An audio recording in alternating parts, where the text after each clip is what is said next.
All right, today we're diving into a story that honestly sounds like it's straight out of science fiction, but it's quickly becoming a very real and very big business.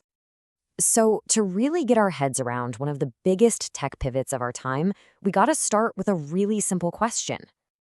But the answer? Well, that's where things get interesting. It's not simple at all. We're talking about something huge, something challenging, and something that could completely reshape our entire digital world. Okay, so why? Why are we suddenly looking up to the stars for our data needs? I mean, what's wrong with right here? Well, the problem actually starts right here on the ground. This whole AI revolution, it's incredible. It's powering everything. But all that power, it needs a ton of energy, an absolutely staggering amount. And frankly, our power grids here on Earth are starting to buckle under the pressure. We're hitting a wall, a major bottleneck for what AI can do next. And this is where it gets really wild. Just look at the difference. On Earth, if you want to build a new 100-megawatt data center, you could be waiting 5, even 10 years just for the permits. But in space, you could launch that same power in just a few weeks or months. And the power source? Down here, we're straining our grids. Up there, you've got the sun, nonstop direct solar power. So this problem we have on the ground, this huge energy bottleneck, it's forcing us to think way, way outside the box. The solution? An incredibly audacious one. Let's just move our data centers into orbit. And look, this isn't just some sci-fi dream. It's a cold, hard economic calculation. The argument being made right now is that in just 4 or 5 years, it will actually be cheaper to run your AI models in space than it will be on Earth. Think about that.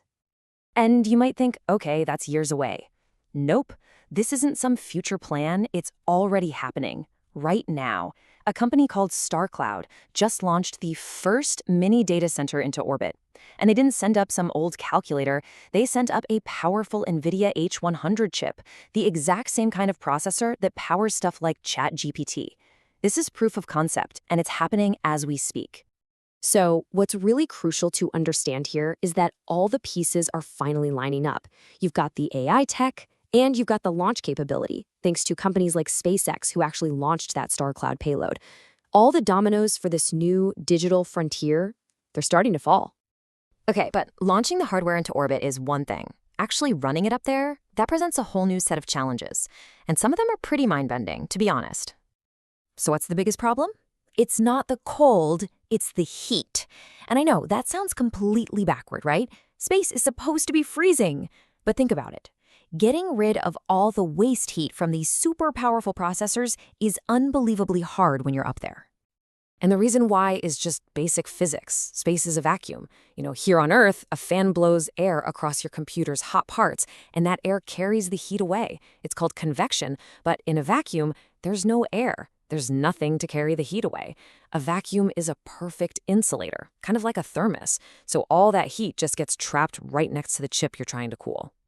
So how do you get around that? If you can't use a fan, you have to find another way. You have to literally radiate the heat out into space. The solution is actually pretty ingenious.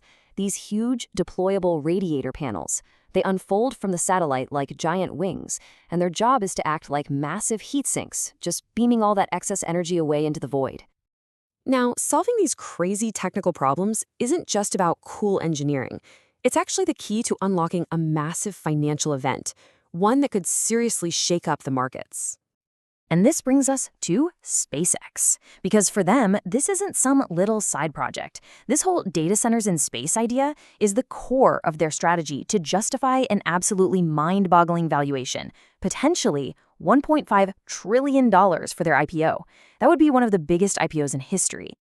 So you have to ask, why would a company that's famously private suddenly decide to go public? Well, it's pretty simple. They need cash. And the money they'd raise from an IPO this huge is meant to go directly into funding and scaling up this off-world data infrastructure. They are betting the company, quite literally, that the future of computing is in space. And just look at this timeline.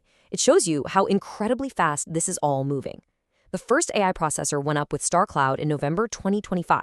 Right now, as in this week, investment banks are in a bake-off, pitching to handle the IPO. And the target for that public offering as early as mid-2026. This isn't some far-off, distant future. It's happening now. So, what's the big takeaway here? The next digital frontier, the next internet, it isn't some abstract concept like the metaverse. It's the physical space, right above our heads. And as this new reality starts to take shape, it leaves us with one final and frankly enormous question to think about.